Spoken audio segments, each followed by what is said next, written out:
viewers out there, welcome to a special interview section with a prominent Nigerian, Mazi Ohuabunwa, investor, pharmacist, entrepreneur, businessman, and a man of many parts. Welcome to Leadership Podcast Studio, sir. Thank you for inviting me. All right, and of course, we have been joined by my colleagues. Chibuzo Ukeme. Thank you. It's good to be here. Welcome, sir. Good to see you. All right, Mazi, let's start with your feeling, your take on the state of the nation. Well, I think for every patriotic Nigerian, it's troubling that you wake up and the next morning you hear stories of Nigerians who are alive because they just died. They didn't die because there was an earthquake or a motor accident or some unpredictable, unavoidable circumstance, but because human beings have decided to take out whatever their anger or their mission on their fellow human beings. In a country in the 21st century, people are being killed like when in the era of the savages, people are being killed as if there was no law and order in the country. The essence of governance to protect lives and property seems to have become questioned. And our liberties are being curtailed. You do not know where you want to go, where you can go and get into trouble. You look at that, and of course that's affecting everything else, affecting the economy. Poverty is daily increasing. Many people are out of job, young people, and our currency is losing value every day. So it's just troubling because this is not the country we had always hoped and wished for. There's been a lot of talk about how terrible things have become. Could you give us a sense of how it is that we are where we are at the moment? Because many feel confused as to how things got so bad so quickly. So could you give us a sense of how things became so bad? Well, I believe that in a setup like a nation, we are structured and arranged in a manner that the country and the leaderships are supposed to provide basic things for the well-being of the citizen. The Constitution says like this, that the well-being and safety of the citizen is the primary role of government. Governments are organized to be able to organize society and help society achieve maximum quality of life and get the highest benefit of what God has intended by His creation. But you can see that there's a daily degradation, and that cannot be blamed on anybody else except the leadership.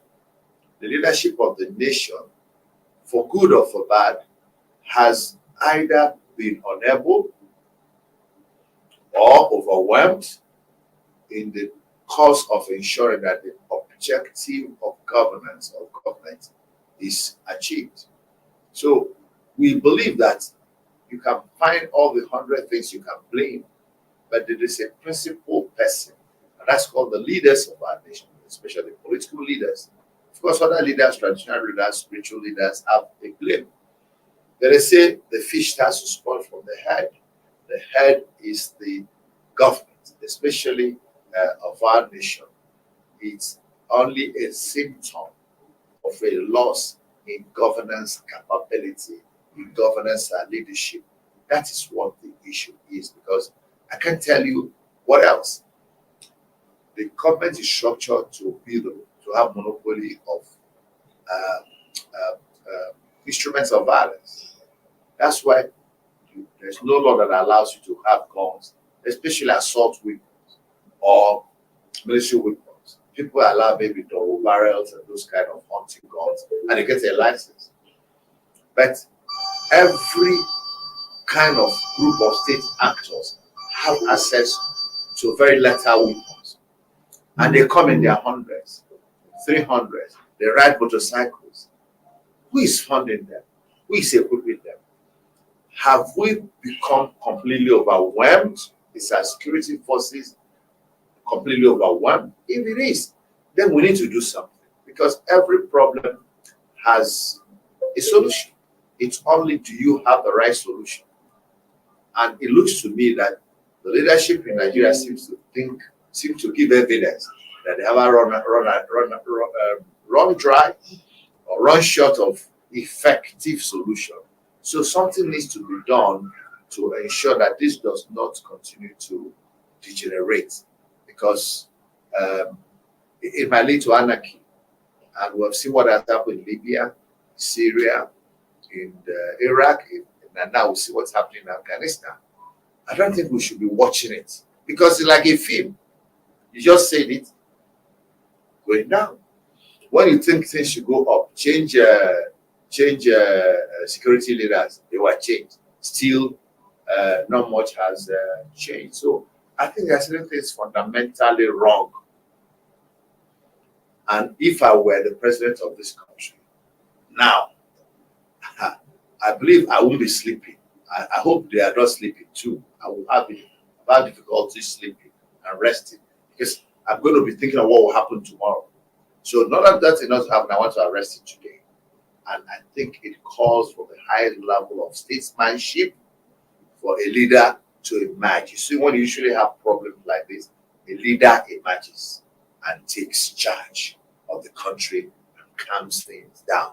We need that emergence of the leader that will calm Nigeria and begin to restore it. Right now, every Nigerian is worried. All right, Mazi, talking about what needs to be done. What can people like you do in a time like this? What we can do is what we're doing. We have decided to form a group called the New Nigeria Group, and we want to change the narrative, because, as you said, the narrative is in the negative. We want to build hope that Nigeria is capable of becoming a better country. So we're saying that the old country, the old Nigeria, seems to be expiring. It seems to be fading, because this is not like a functioning country. The country that was formed in 1960 after independence is not this country, because I lived in that country and I saw things differently. There was a high level of, issue of insecurity never existed. I will enter the train in Port Harcourt and I will join the train alone, 10-year, 12-year-old boy, and I will go from Port Harcourt to Aba to Enugu to Makurdi to Kabanchan to Jos, and I'll go around the country, Kaduna, Kano, and I return. My parents didn't go with me. I love to live my life that way. That's how I spend my holidays. I went to secondary school on scholarship. Local government, LGA, gave me scholarship. When I was entering university, I had a scholarship. While I was in university, I had 2 scholarships. I left school in June. In July, I was working. By September of the same year, I got a car loan to buy a car. 2 years after my youth corps, I started working Pfizer. 3 months after I joined Pfizer, Pfizer gave me an official car. So within 3 years, I had 2 cars in my garage as a young pharmacist.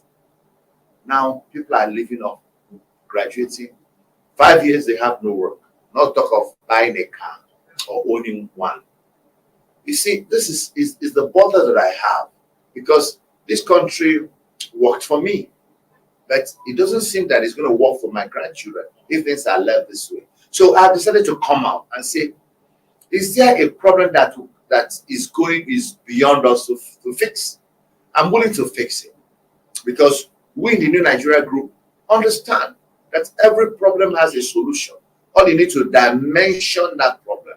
So in the New Nigeria Group, we are beginning to form a group of well-intentioned, patriotic Nigerians who want this country to become a globally respected country, who want this country to move from the economic doldrums and stagnation of a third world to become a first world, who want us to reorganize the country in a manner that it will be beneficially and mutually beneficial to all, so that we will love to be Nigerians, not being forced to be Nigerians. We will love other smaller states around Nigeria to apply to become part of Nigeria than those who are in the country trying to go away. We want to reverse the narrative, and we believe it's in our hands to do so. And that's why we're offering ourselves office through the New Nigeria Group and other affiliated forces, if we can be given the opportunity to run this country in the leadership manner, in the leadership position, to change the narrative, to move in this direction I'm speaking about. Because all my life, what I've done is pontificate, criticize, produce strategies, Vision 2010, Vision 2020, organize economic summits ad infinitum. I've been in the summit since 1993, economic summit. Every year we run economic summit and produced dozens and tons of strategies and paper. I will come back the next year, we're repeating the same thing. Is there something that we cannot see? Whatever it is, if it is demon, we'll come and exercise the demon. What are the spiritual strengths to working with God? Who can cast demons? If it is organizing the country in a manner that wealth can be created and we can unleash the individual energies that in us, in our young people, in the whole country, men, women, to be able to pursue a dedicated vision of ramping up our productivity and creating opportunity for people to be employed and become economically empowered, then we're ready to do it. Because the elements, the foundation is in Nigeria. Everywhere you go, this country is blessed. We have all that it takes to become a great nation. There's a missing factor. And I think, in my experience and studying this over many years, is we need a detribalized, nationalistic, completely enlightened, because you must get them together. Enlightened leadership, detribalized, visionary, self-sacrificing, competent, good character, and with courage. If you don't mix all that together, we won't get to where we're going. If we have people who have competence but have no character, there's trouble. Who have character but have no courage, they can't do the right thing. We need a mix. And somehow, from what we have been through, we feel that we are adequately prepared to exhibit the right mixture of competence in terms of getting things done. Character in being who we are, people of integrity. God has helped us to stay above the fray, and we understand that we can run any business, any company, any association with the fear of God and with a high level of ethics and morality. And then courage to be able to speak truth to your friend and to your enemy. Because this is a country that God has allowed us to be together. And it's our responsibility. It's not the responsibility of the Americans. It's not the responsibility of the British to help organize us. We can blame the British people, the colonial masters, but they left us how many years ago? Over 60 years ago. Isn't that a man that is 60 years ago? Is he a small boy? If he can't get his house in order, he can't be blaming somebody else. So, Mazi, you're talking about being prepared to take over power. Yeah. To the best of my knowledge, I'm not aware we have any registered political party called New Nigerian Group in Nigeria as we speak, and we practice party politics. Yeah. So, what are your strategies? What are your approaches? Our approaches are two. First is that we are ramping up this New Nigeria Group. It's a coalition of patriots. People who are sufficiently unhappy and angry about this system, who have decided that the time to change it has come. Not rhetorically, not to say one thing, you do another thing. You say time is to change is come. When that time to change comes, you go back to the old ways. We are not looking for such, because that's why we'll be going around in a circle. So we are getting a cross-section of people from different parties. We have people who are political, who are not political. Parties are non-partisan. NGOs, activists, students, people who think Nigeria should be good. So as we get them together, sell that vision to make Nigeria a first world nation and to create a country that will work for all, that will work for the North, work for the South, work for the East, work for the West, work for the poor, work for the rich, work for the strong, work for the weak. We can create a system that will work for all of us, as we are seated here. So when we get people buy into this vision and then create a critical mass, we will, with this critical mass, present ourselves to one of the major parties and use their platform to seek office, knowing that we cannot seek office without a political platform. We are now working, build up this group who believe in a new Nigeria, and then make a bid to be able to influence one of the major political parties to see our vision and to agree with us that a time for a change has truly come. Those who've been in the seats, who've been in the system, they may have tried. Because as me and you know, effort is not measured. What is measured is what? Result, outcome. If you kill yourself and you can't move this mic, there's no how thank you are going to get. The thank you gets that you're able to move the mic to where we want it to be. So our leaders have tried. I believe, like I keep saying, I wonder how President Buhari will be feeling. It must be a lonely world that he is. You wake up and see your country in this form. I believe that he must be unhappy. I believe so. And as for other leaders, state leaders, governors, but guys, when a problem overwhelms you, do two things or three. First is cry for help. Two is run away if you can't get help. Three is to get everything, do whatever needs to be done to solve that problem. And I think we're getting to the point where the president needs help, where leaders need help. And I'm saying, Mazi, Ohuabunwa, those who mean New Nigeria, were ready to help Nigeria to achieve that goal and break whatever the barrier may be. Okay. You just mentioned that, and I want to presume by saying the two major parties, you mean the PDP or the APC. Yes. But this is coming, your movement is coming at a time where the debate within polity is that these two parties are same of the same. They might not be able to give Nigerians an alternative from what is already established. How does that fit into your new narrative? What it fits in is that these two political parties have no ideology. They have none. That's why I want somebody who will be PDP in the morning, in the afternoon is the APC. By dinner time, he has gone back to PDP. They have no ideology. So what we need to do is to bring our ideology and turn that party. It's just a platform to come and plant our ideology. Because between me and you, the reason why we're considering is that we're not in this game for fun. We're not in this grace to people see us on social media or clap for us. We want to access power. And to access power in the reality of Nigerian situation, those two political parties represent, unfortunately, the most viable opportunity. Because to build networks, to build structures, to provide the funding, to be able to reach every Nigerian. That's assuming Nigerians have reached the stage where they're only going to look at your geology. Will be quite humongous. So our first approach is that. Now, if that approach does not work, because we have already built this critical mass, we can then go on our own. But if you have two options, it's not always the best to first go for the more difficult option. You go to the option that is easier to access to where you're going.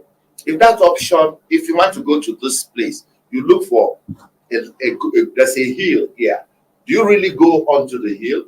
No, you look for a valley or how to come across the hill. But if you find that this place is completely blocked, you begin to think, do I borrow through the hill or put a ramp across the hill? I get me. That takes more energy, more work. And be realistic. PDP, APC have, as parties, and in terms of ideology, in terms of performance, may not have done well. One have done better than the other. I think Nigerians are the judges to know who has done better. Maybe it's a matter of opinion. But our thinking is that with the new Nigeria group and ideology, if we get into one of the parties, we can reform it and reformat it and come out with ideology. Because as you well know, I've lived in this country long enough, perhaps longer than most of you. No presidential aspirant has come out with any blueprints before election. During election, they then go to a party manifesto. Sometimes they don't write a manifesto. Somebody else writes it. And they come back and tell us, or maybe deny they didn't write it, or they show they don't understand what's in the manifesto. What we're giving you in this vision statement we have is our own inspired vision, which we want Nigeria to hold us responsible for. It's all written by party, it's written by us. We hope that the platform we're going to use will buy into this because, brethren, and my brothers who are here who spoke. I don't think you have anything against Nigeria becoming a first world. I don't think you have anything against Nigeria being a united nation. Everybody agrees about it. But what we have lacked is the methodology, the competence, and the political will to come to power and decide that I want nothing for myself, I want nothing for my ethnic group, I want nothing for my religious group, I want nothing for my old boys association. I want something for Nigeria. And wanting something for Nigeria is not an exclusive thing. I want something good for Nigeria, and I think you do. It will be silly of me to think I'm the only one. But how do we get it done? Is to get your own idea. Get your own, ramp it with mine. And the superior idea will overthrow the inferior idea, and then we'll get the best. But if I insist that it's my own idea, I have a fixed mentality, this is the only way to get it done, I miss it. Because my idea as a single person has a limit. Only God's idea has no limit. So we need to have a leadership that is consensual, a leadership that is truly democratic. We need to listen to the people. After they have spoken, you distill out what they have said and debate with them and decide, if we follow this way, look at the difficulties we are going to encounter. If we follow this way, look at the difficulties. So which is the best option for us? All of us, four of us will say, okay, yes, I mean, every coin has two sides. There's pro, there's con. But given all that we have said, given the resources available to us, given the human resources available to us, given the climate, the economic, political, given the global environment and global development, this is our best option. I haven't decided it. I'll decide your own role. We'll agree your own role. Agree our own role, agree my own role. We're determining the vision. This is where we're going. This amount of time it take us to do so. We divide the job. You have your own KPI. You have your own KPI. I have my own KPI. Then we'll move. After every period, we'll come together and say, how far have we gone in attaining our objectives? Have you played your part? Have you played your part? If anybody is dragging us down, we'll find out why you're dragging us down. Is it lack of competence? Is it lack of training? Is it lack of resource? Then we will help you, train you, give you more resources, and reset the KPI. If by the next quarter you are still dragging us back, we'll say, okay, you know something? I think there's something else you can do without being in this studio. Let's put you there and bring somebody else to come to this place so that our movement can be consistent and we can attain our objective in the expected time frame. Until we get to that frame of mind, people were given responsibilities. They didn't deliver. Nobody asked them. You carry them on. They keep going. They wake up, they're there. It's pride that I employed people and I leave them there, whether they're working or not. Did you know you are dragging the whole country, dragging everybody back? That is what we're coming for. The private sector orientation we're coming with, which is related to achieving goals in a given time frame within a given cost constraints. We borrow money from the bank. We do business, generate resources, pay back the loan, pay back interest, and still continue to run the business. That is training that will help us come out of where we are. The training of what can be done today can be done tomorrow will not work. The training of let's ignore it to solve itself will not work. The training is identify the problem, dimension it, put it up. You may not have the solution, but by the time you get 10 people look at it, including getting external help, consultants, and whatever, in 1-2 days you have been able to find some workable solution and you begin to work at it. And as you're going, you adjust. Every problem I have encountered in this my little life, I have found solution. Working with God who created. I've never seen a problem that I say, there's nothing I can do. Nothing. It's to seek how to, because in every problem, even the solution is situated in the problem.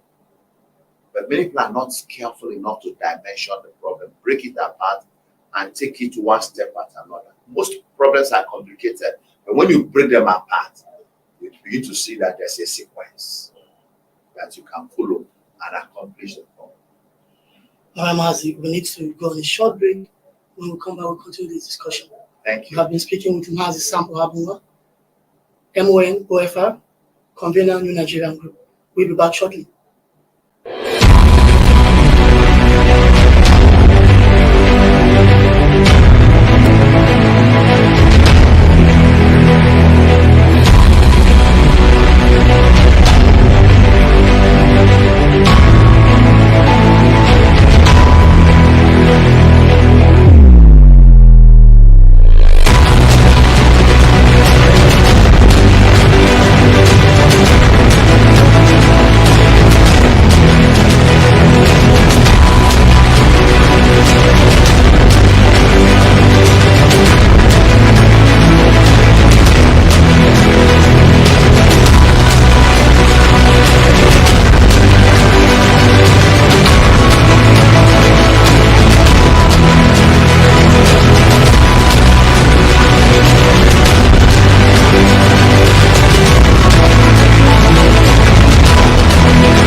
Welcome back. We still have in the studio Mazi Sam Ohuabunwa, MON OFR, convener, New Nigerian Group. He has been speaking with us on the state of the nation. Mazi, so even though you didn't say which political party you're going to seize to take over. Exactly, use the right word. Seize. It's the clearest thing. So are you still taking your time? You want Nigerians to know which vehicle are you going to use? As I told you, members of the Nigeria group belong to different parties. They're different. Beyond those two major parties, that you have other parties. We're in discussions. And our desire is asking God, lead us through the right platform. Because idea is not just to take power for the sake of taking power. What we want to achieve is this vision. What is primary to us is get more people. You know, the Nigerian political system has been so polluted that when they see you, they just say, we've had this story before. We have had this thing before. They tell us this and they don't do it. So they just paint you with the same brush. It's so painful. And they're looking at your hand, what you brought. And when you don't have anything in your hand, they say, are you serious? So we're telling that we can be serious without throwing money around. Because first, we don't have the money. Two, we don't believe that that should be the constraint to getting the right people to power. It may look like it, but there are maybe other things more important. Money is required for everything, but it's not the way it's used in Nigeria to bribe and to manipulate, you know, and because whatever you sow is what you're going to reap. If you sow a wicked plant, you reap a wicked plant. If you sow corruption, you reap sow to the flesh, you reap corruption. Sow to the spirit, you reap eternal life. So we believe that the platform will emerge because in this group we have a PDP people, we have a PC. In fact, last Monday, we had a meeting, Monday before the last, on the 16th, we had a national stakeholders meeting. Some parties came, we have groups within the NN making a case. They were like, this is the best option. This is the best option. It's like what I'm saying, how the debate until we will come to the conclusion that when all is said and done, this is our best option. That's the kind of consensual approach to politics that we follow. I mean, I'm not ashamed to say here that I'm a registered member of PDP, but I have not said it must be PDP because that means it's me posing my will on the group. So the group will decide prayerfully and looking at what is possible. So that is where we're going. We're open, but that openness will remain for just a short time. We'll soon come to a point where we're saying decision taking that this is where we're pitching our times. And then we'll go back. Right now we're building networks, increasing. So in the New Nigeria Group Alliance, we have several groups now. We have the Action, All Nigeria Action Movement. We have the Coalition of All Nigeria Support Group. We have the Arewa Political Group. So many groups have come. And they say, Mazi Sam, we are going with you. We know that in Nigeria, the political platform is just a platform to get to office. It's not the manifesto because none of them respect the manifesto. It's nothing. So we are going with this vision, which will not be the manifesto for Nigeria, because it is to make Nigeria better and greater and more rewarding and more reinforcing. As I said, I want to create a Nigeria that will not only be Nigerians be happy about, but countries around Nigeria, the smaller countries will be applying to Nigeria.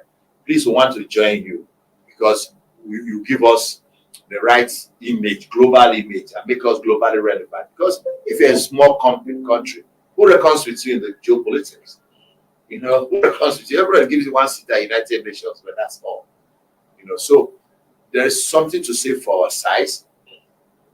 There's something to say for God allowing this large ethnic diversity. I think that ethnic diversity is a blessing. The diversity in Nigeria is a blessing, just like the diversity of our agriculture. It's like the diversity of our mineral endowment, solid mineral, gaseous, liquid. God has endowed us, and He endowed us with people. My own strength, Nigeria should harness it. Your own strength should cover my weakness. My strength will cover your own weakness. Your own strength should cover his own weakness. So at the end of the day, we have strengths leveraged, and the world cannot meet us. There's no country like Nigeria in terms of endowment, human resource endowment. Check it out now. When Nigerians live here, they go abroad, they become pace setters in every profession. Is it in media? Is it in medicine? Is it in pharmacy? Is it in engineering? Nigerians rule the way, young and old. Agriculture is second to none. I was in Benue the other day. They showed me big mangoes, very large. I went to Taraba, I saw very big tomato. I said, how are you producing this? They're just grown naturally. And the next question I asked, how many fruit processing plants do you have here? No. I don't know how much it costs to put 20 fruit processing plants in the state. I don't know how much it costs, but I'm sure it won't be up to the size of 1 month, 1 month security force. Take many governments. Those things are designed in China, little money. You can bring 10 and put one with processing guava, one with processing mango, one with processing oranges. You can do the concentrate and sell to the companies like Coca-Cola, Chi Limited that do, retail packs for consumption. But today we import concentrate from South Africa. We're a country that produces rubber. We get an import tire. We produce crude oil. We import PMS. We produce cocoa. We import chocolate. Something is not quite right. And then we're saying we have no job. Meanwhile, we're exporting our jobs. I don't quite understand it because, like all human beings, certain things you expect to happen is not happening. You'll be humble enough to say, is there something I'm not seeing? But if all I'm seeing is all I ought to see, it is mind boggling that we are not doing what we ought to do. We are not creating opportunity. So now, beside the New Nigeria group and your approaches which was interrogated, personally, will Mazi Ohuabunwa consider throwing his hat into the ring by becoming a senator, a governor of Abia State, or president of the Federal Republic come 2023 general election? Well, I'd like to restate that I have made up my mind to offer myself for the office of the President of the Federal Republic of Nigeria come 2023. So that's where my eyes are. That's what I'm looking forward to being, because I think that offers me the best opportunity to bring the change that Nigeria is clamoring for. At these other levels, we will not have the right power mix and strength to be able to force this change, because we need to force this change. It looks like we're just following the least line of resistance, and we need to reverse it rapidly, and we need all the power that we can get. And the presidential power is the power we need, not for evil, not for personal aggrandizement, not for money, not for honor, not just for legacy. That one time in the history of our country, after we spoke glowingly of the first leaders of the First Republic, that God has allowed some group of leaders to arise that wrote the story of Nigeria, that changed the narrative. That when people see you with your green passport, they say, I want to follow you to Nigeria. I used to go to travel abroad when I was young, officer from a finance manager. I get to the airport, they would delay me. And I was wondering why they were delayed. Someone was just wanting to get space time to come and ask me about Odebami, about Christian Chiku, all those footballs. That was what he delayed me for, because he couldn't talk to me in the inside where he was, in the cubicle. He had to come out just to spend 2 minutes asking about the team. But now they will delay you, but you know why they delayed you. First, they'll send the dogs after you to check if you're a drug peddler. After that, they check your accounts and your profile to know if you're 419 Yahoo. After that, they now look if your name is on the terror list or banditry. So that's by the time they finish that, the bus that your fellow came to pick you, bus has gone. So you just roll out the load. I start looking for taxi to take you to where others have gone. It's very embarrassing. I travel frequently, so I'm embarrassed all the time. But by the time God grants us the opportunity to be president of Nigeria, after 2 years, you come out with your green passport. People say, what's the miracle of Nigeria? How did Nigeria do it? We did it because we changed the narrative. And that narrative is a simple, get detribalized, enlightened, visionary, self-sacrificing crop of leaders that are looking for nothing for themselves. What Lee Kuan Yew and his friends did in Singapore, that's what we want to do, and change the narrative. Singapore was like Nigeria, change the narrative in 1 generation. We can do it. But the major problem Nigeria faces at the moment, and I think you've touched on one, which is the tribal tensions playing out. Yeah. Very critical. The second is the security crisis we face. Clearly, you have a clear idea on how you intend to engage this. Yeah. Specifics now. What are the quick fixes you think you will put on the ground if you become president? If I become president, within the first 60 days, Nigeria will be secured. My being secured is that we're going to have basic security. I mean, it's not that there will still not be people fighting or struggling somewhere, but they will be in the fringes. You see, I think that our greatest failing in security is lack of intelligence.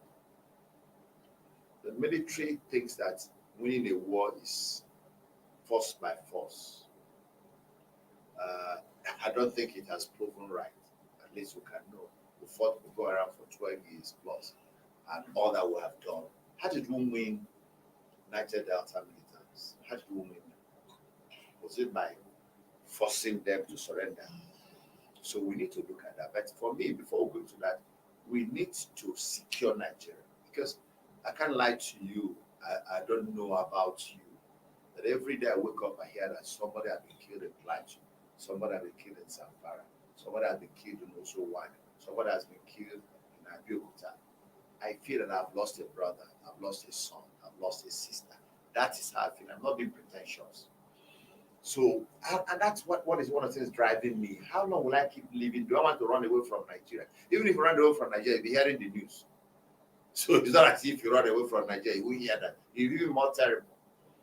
Because sometimes it's painted in worse pictures than the reality is. So we'll secure this country. Okay?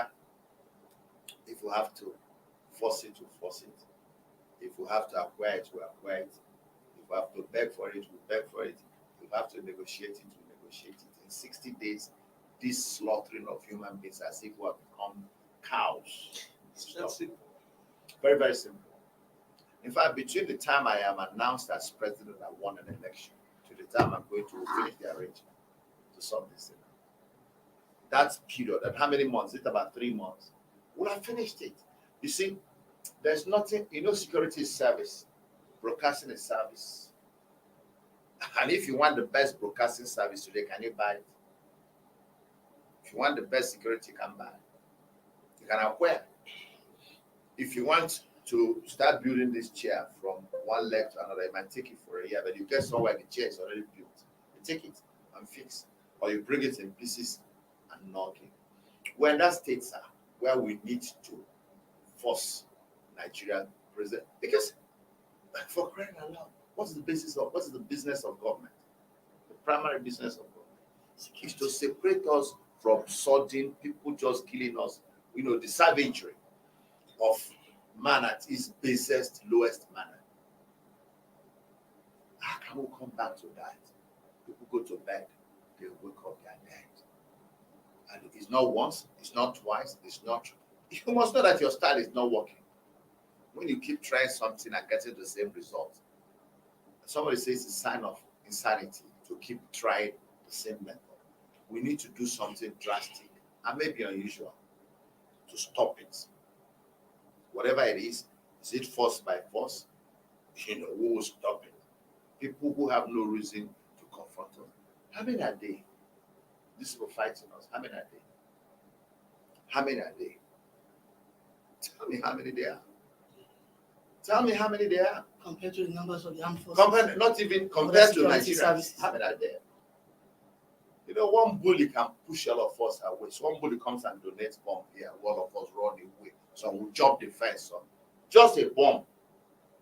He takes over the place. But if there are one or two who are willing to resist him, when the bomb clears, those who are left will take care of him.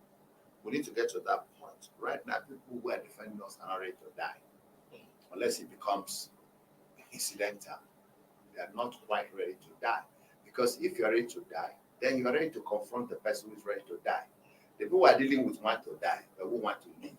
And as long as we want to live, they will keep pushing us back because they are ready to die. But if ready to die meet ready to die, then they neutralize themselves and the rest of us will live.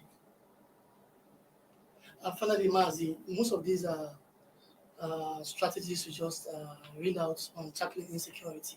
Have you at any point in time approached the current government with these ideas? We have written, I used to write weekly column, Yes. 3 newspapers. Yes. I wrote on Monday, something for Guardian, Tuesdays for Business Day, Wednesday for Vanguard for 7 years. And they are not Till listening. January 2019, that when I wrote my last column.